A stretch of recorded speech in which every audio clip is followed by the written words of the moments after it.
Among the familiar faces of the British royal family, Princess Anne has always stood out as a quiet symbol of resilience, dedication, and sacrifice. She is not someone who frequently appears in the headlines for scandalous statements or dramatic personal affairs. Instead, for decades, Princess Anne has tirelessly served the monarchy with over 500 official engagements each year, never seeking attention or recognition. She is the only female member of the royal family to have held honorary military rank and was a constant presence by Queen Elizabeth II's side during the most pivotal moments. And yet now, to the shock and deep emotion of the British public, Princess Anne has chosen to step back. Her decision to leave is not just the conclusion of a long and faithful journey, but it raises troubling questions. Could something be unraveling within the royal household? Have the pressures, the hidden tensions, and the quiet upheavals finally become too much for even the most steadfast royal to bear? Her departure is not merely a retirement. It may well be a signal that a greater storm is brewing behind the palace walls. Under the gray skies of Edinburgh, the royal gates slowly creaked open in silence. There was no grand motorcade, no crowd waving flags like during her official engagements. But what brought the nation to a standstill was the quiet, heartbreaking image of Princess Anne stepping out of her longtime residence, the place she had called home for decades, her eyes glistening, her expression calm, yet filled with sorrow. Lining the path were her loyal staff, many of whom had served her for years. Tears streamed down their faces. This wasn't just a farewell between a royal and her aides. It was the end of an era. A sacred bond, built on loyalty and tireless service, had come to a close. Known as the silent warrior of the monarchy, Princess Anne was the only one who never complained, never shied away from her duties. Through royal scandals, family feuds, the death of Queen Elizabeth II, and the departures of Harry and Meghan, Anne stood firm. She never once hinted at stepping back until now. So what could possibly drive the strongest royal to finally walk away? Insiders suggest that Anne's decision wasn't just about rest or health. It stemmed from years of quiet discontent. She had seen everything within the palace walls, known too much, and said too little. But after losing her father, Prince Philip, then her mother, the Queen, Anne's position was slowly diminished. Decisions were made without her input. Her voice no longer carried weight in a system she had helped uphold. Slowly but surely, she became a relic in a royal institution that was modernizing at a pace she could no longer align with. Another unspoken reason may lie in her long-standing tension with Queen Camilla. As a staunch defender of Diana, Anne never warmed to Camilla, the woman once blamed for tearing apart her brother's marriage. Now, with Camilla crowned and increasingly influential, the rift between them became more than personal. It was symbolic. Anne reportedly felt that values like honor, discretion, and integrity, things she lived by, were being eroded from within. Then came the news of Princess Catherine's battle with cancer. For Anne, it was too much. She admired Catherine deeply and considered her one of the few royals worthy of future leadership. The silence surrounding Kate's illness and the lack of clear support from the palace devastated her. Anne reportedly confided during a private meeting, "If even someone like Kate can't be protected, what hope is left for this family?" Her decision to leave her Edinburgh residence wasn't just logistical, it was symbolic, or some. It was a quiet but thunderous statement. Princess Anne didn't need a press release to make waves. All she had to do was leave, and the ripple effects shook the palace. Journalists scrambled to decode the signs, from the sudden cancellations of royal engagements to the discreet moving of her belongings. It was clear this was no holiday. It was a goodbye. An era may be ending. With Anne's withdrawal, the monarchy has lost its last unwavering pillar of duty. Questions are mounting.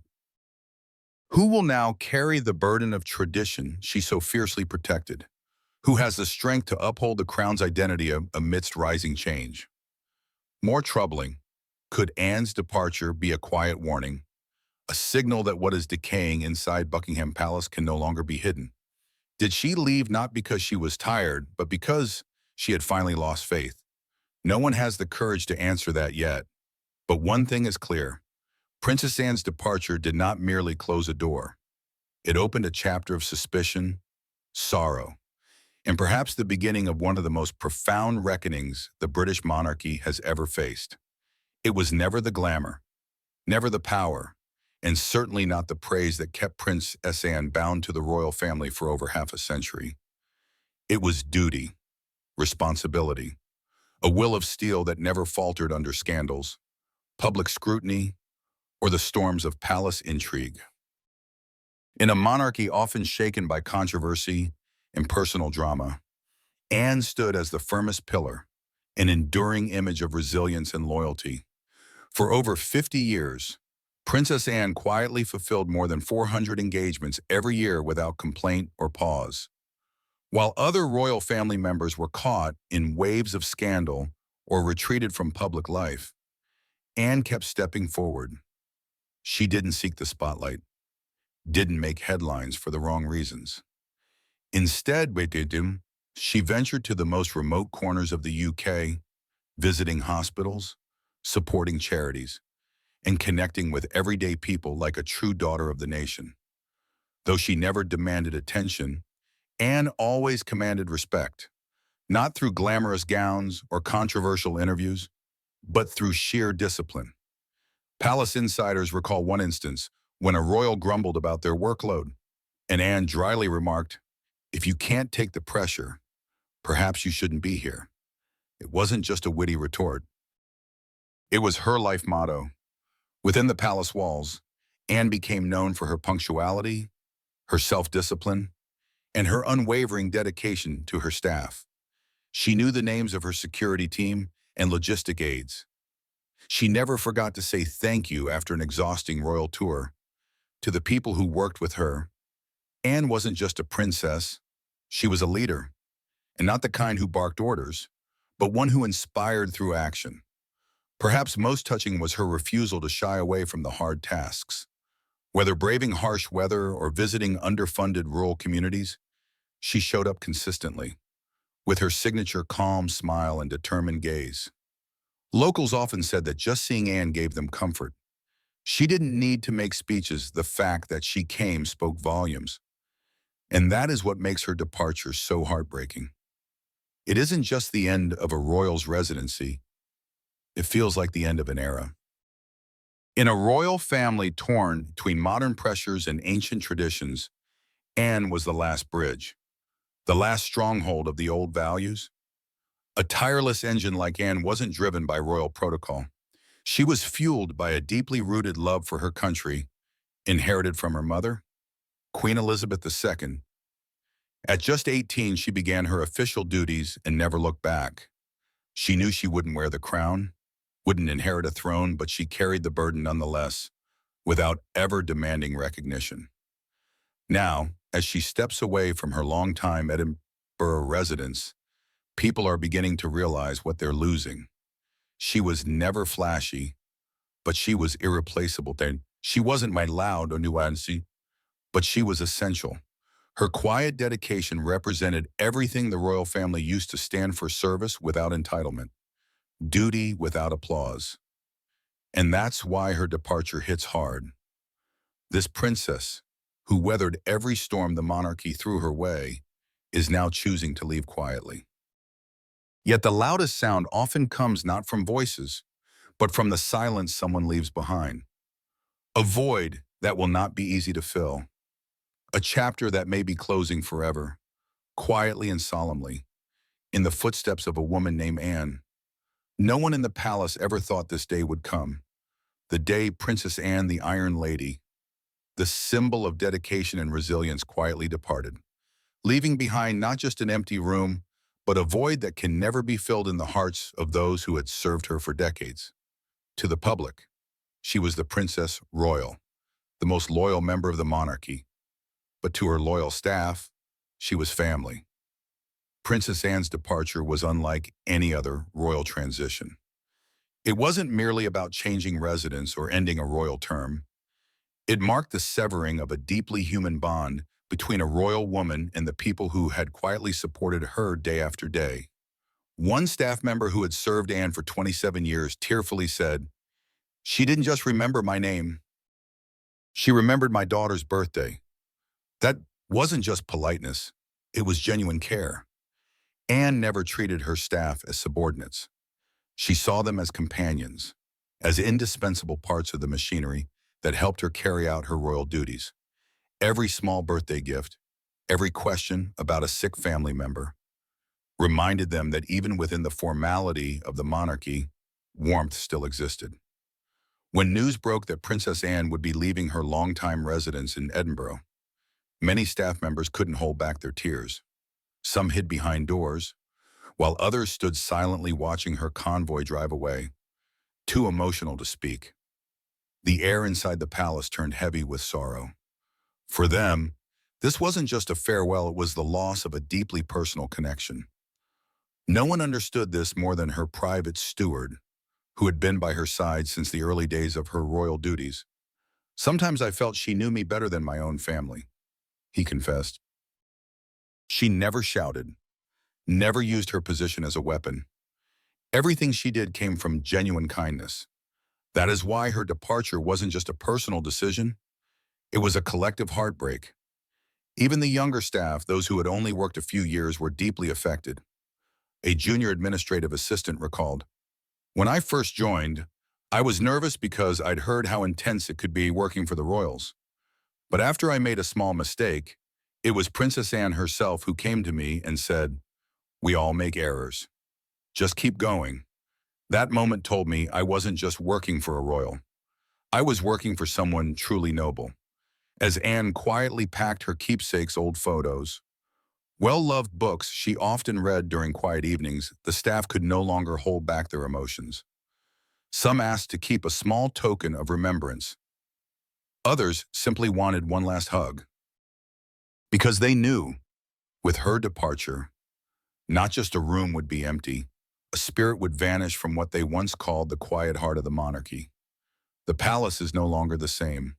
Gone are the familiar footsteps echoing down the hall each morning, the gentle good night at the end of the day, and the figure who always stood by the window, watching the sun set in silence. These small moments, seemingly insignificant, are now the ones most deeply missed. To the world, Princess Anne will forever be remembered as a symbol of duty and service. But to those within the palace walls, she was the only royal who ever made them proud to serve. And now that she's gone, they haven't just lost a leader, they've lost a chapter of their lives that can never be written again. Princess Anne's absence is not merely a gap in the royal calendar. It is a seismic shift shaking the fragile foundation of the British monarchy. For over 50 years, Anne had been a silent pillar, carrying the heaviest burdens without complaint. Now that this pillar has abruptly stepped away, the palace seems to sway under a wave of uncertainty like never before. King Charles III, already grappling with his health and an avalanche of political and familial pressure, now finds himself without his most dependable ally. Anne, his straightforward yet fiercely loyal sister, was always by his side to advise and support. Without her stabilizing presence, the king must now face mounting public scrutiny, palace unrest, and a growing demand for modernization alone. In a system that once thrived on discretion and discipline, Anne's withdrawal has exposed the urgent need for redefinition and reform. The media wasted no time in asking the uncomfortable question, who can replace Anne? Who has the discipline, humility, and relentless work ethic to uphold the legacy she leaves behind? So far, the answer appears to be no one. The younger royals William, Kate, even Harry by blood now face a legacy too vast to inherit without cracks. And as no one steps forward to fill her shoes, the void Anne leaves behind reveals an unsettling instability in an institution once proud of its constancy. But this is not only about roles and titles. Anne's departure impacts the very direction of the monarchy. In times of crisis or scandal, she was the quiet fixer, smoothing conflicts behind the scenes. Her firm yet modern-minded approach help balance rigid traditions with a more contemporary pulse. With that bridge now gone, the royal family must confront a crucial question. Can they continue the old ways, or is it finally time to evolve? In response to the growing pressure, King Charles is said to have called an emergency meeting with his closest advisors and even Prince William. While no one knows exactly what was discussed, inside sources suggest that sweeping reforms are on the table, from redistributing royal duties to slashing outdated ceremonial protocols. Anne's departure is not just a personal loss. It may be the catalyst for a new royal era, either a bold renaissance or a quiet collapse. The public is no longer passive. While many mourn Anne's departure, others voice suspicion. If even Princess Anne is stepping away, what does that say about what's really going on behind palace walls? Asked one leading newspaper. Rumors swirl of internal tension, generational rifts, and ideological clashes that no longer stay hidden beneath the royal veneer. And amid the speculation, people begin to wonder, had the system become so rigid and unrewarding that even someone like Anne, long hailed as the most loyal royal, felt it was time to step away? Perhaps decades of tireless service, unacknowledged and misunderstood, finally took their toll. Her quiet exit, rather than a rebellion, might have been her final message. Whatever the truth, one thing is clear, but the royal family now stands at a crossroads.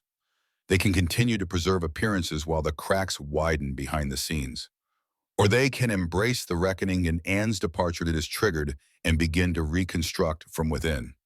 Because beneath the grand titles and gold-embellished traditions lies a truth Anne's silence may have revealed louder than any royal proclamation. And the most haunting part, that silence may say more about the future of the monarchy than any crown ever could. No trumpets, no public announcement, and certainly no grand ceremony like those often seen when a royal steps back. Princess Anne, known as the quiet backbone of the British royal family, chose to depart in the same way she had lived for over half a century, quietly, with pride and dignity. Yet behind that silence was a symphony of emotion, of teary glances and unspoken exclamation marks. In her final weeks at her longtime residence in Edinburgh, Anne was rarely seen in public. She spent time alone walking the familiar grounds, sometimes pausing under an old tree where she once sat with her mother, Queen Elizabeth II.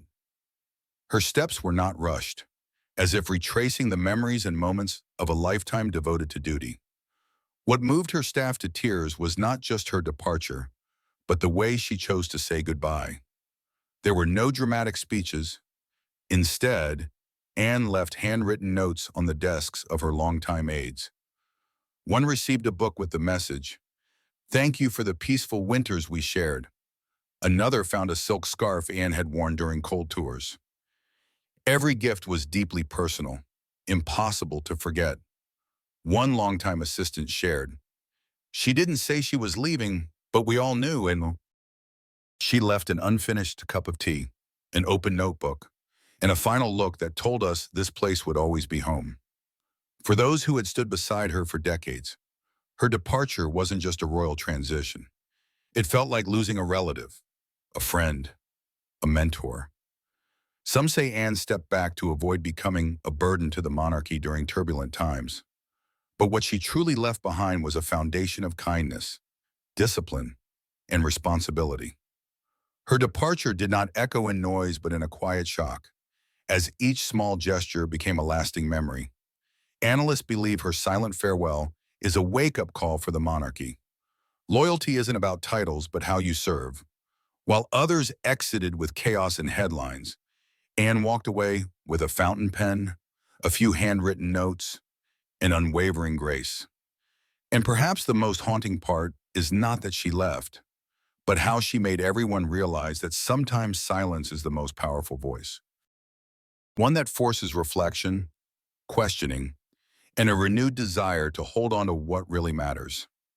As the last door gently closed behind her, a breeze swept through the ancient stone corridors, where her footsteps once echoed day after day. No more steady taps in the morning, no sharp eyes overseeing tradition, just a heavy stillness. Yet within that stillness, her image became clearer than ever. And maybe, though no one says it aloud, they all know the truth. This was not a goodbye. It was a legacy carved permanently into the royal family's history, a farewell without words, but one that made the entire palace stop and listen as Princess Anne's final footsteps echoed through the quiet corridors of her longtime residence in Edinburgh. A chilling stillness settled over the place that had once been a beacon of royal duty and devotion. But when her closest staff entered her private quarters to tidy up, they uncovered more than mementos of a life dedicated to service. They found something that could shake the very foundations of the British monarchy, a secret journal, carefully hidden in a locked drawer, and beside it, a sealed envelope bearing the royal insignia of Queen Elizabeth II. The journal was nothing short of a treasure trove. Written in Anne's neat, disciplined handwriting, each page revealed raw, unfiltered reflections she had never shared publicly. These were not the polished speeches or formal statements the public had grown accustomed to. They were confessions of torment, lonely nights, and inner conflicts over choosing duty over truth. She wrote of the sorrow she felt watching her own family fracture from within, of plots and decisions that, if made public, could rip apart the carefully constructed image of royal unity. Then there was the letter. The envelope, marked to be opened only after my passing, was unmistakably penned by Queen Elizabeth II. She had entrusted it to Anne personally, a final mission bestowed upon the one child she trusted most. While the contents remain undisclosed, those who glimpsed it described its impact with a blend of reverence and fear.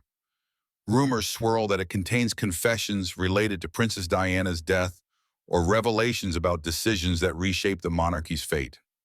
One long-serving aide recalled, "When Anne finished reading that letter, she sat still for hours.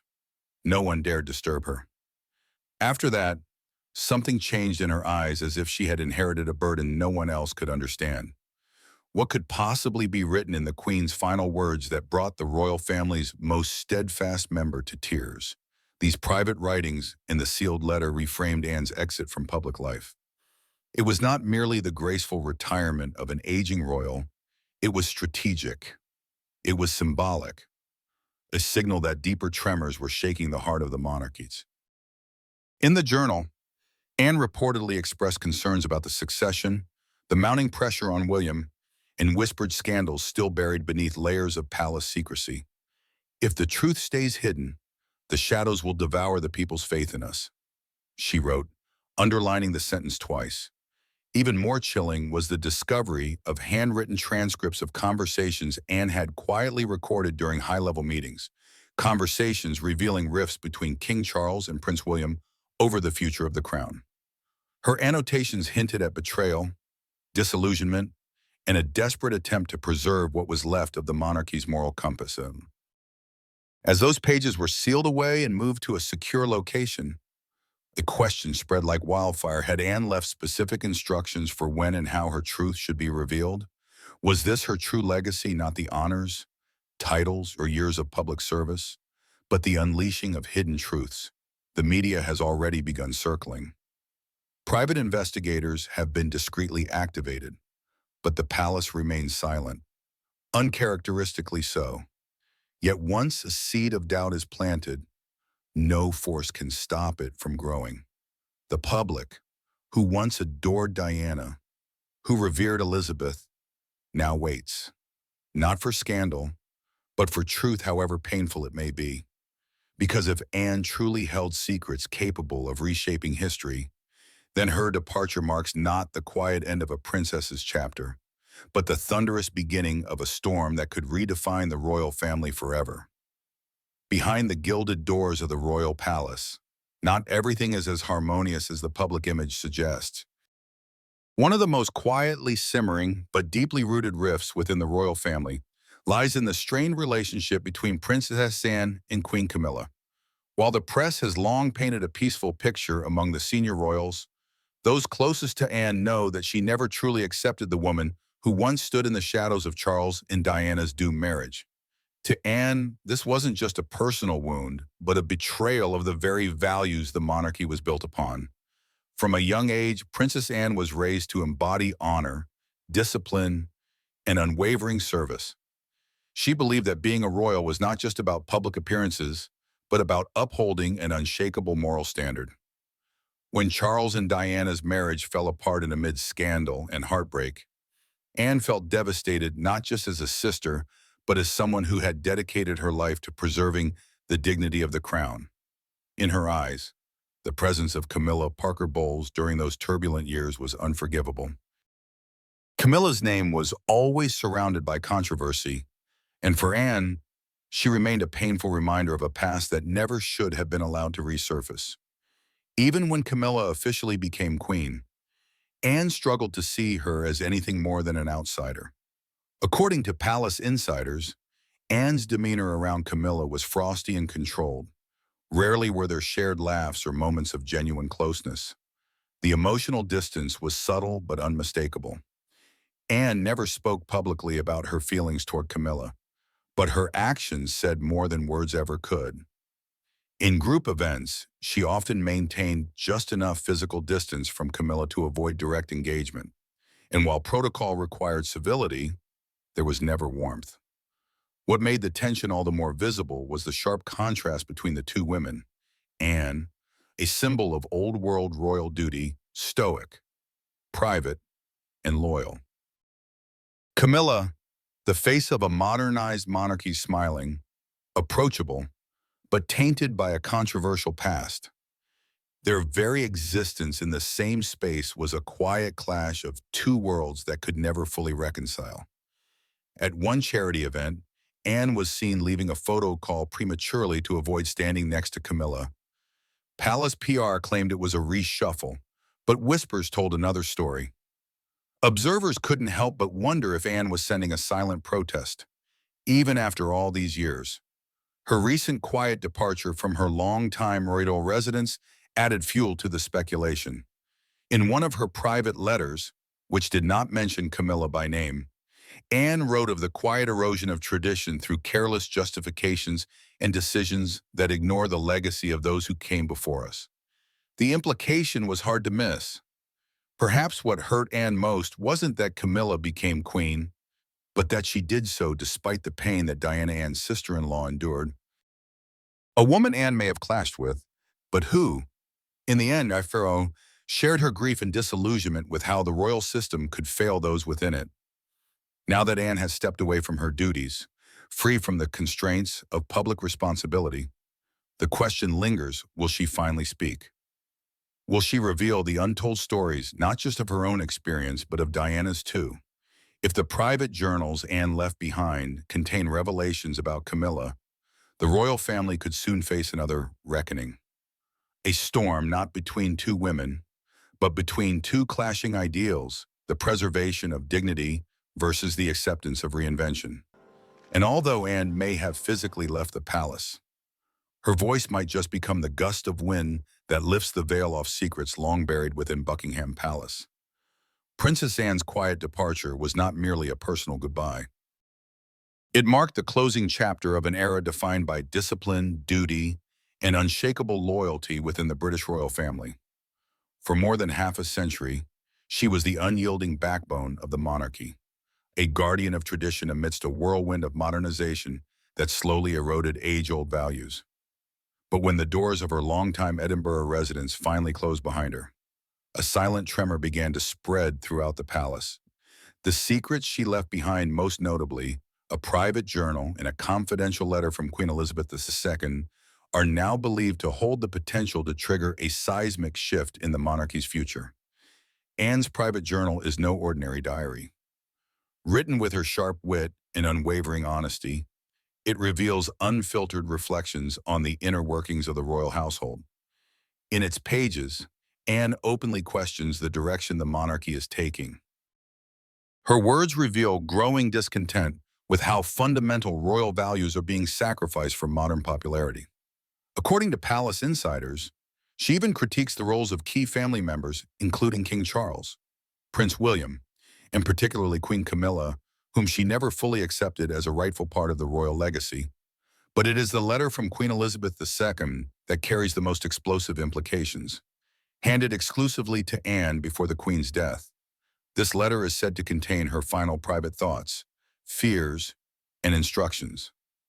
Rumors suggest the Queen voiced deep concern over the monarchy's path, warning of what might happen if tradition continued to give way to public approval. She feared not just reputational damage, but the erosion of trust, the monarchy's most sacred currency. Even more chillingly, the letter reportedly alludes to a wound never healed, an unmistakable reference to the tragic death of Princess Diana and its unresolved consequences. That the Queen chose to entrust this letter to Anne, and not to her own son Charles, speaks volumes.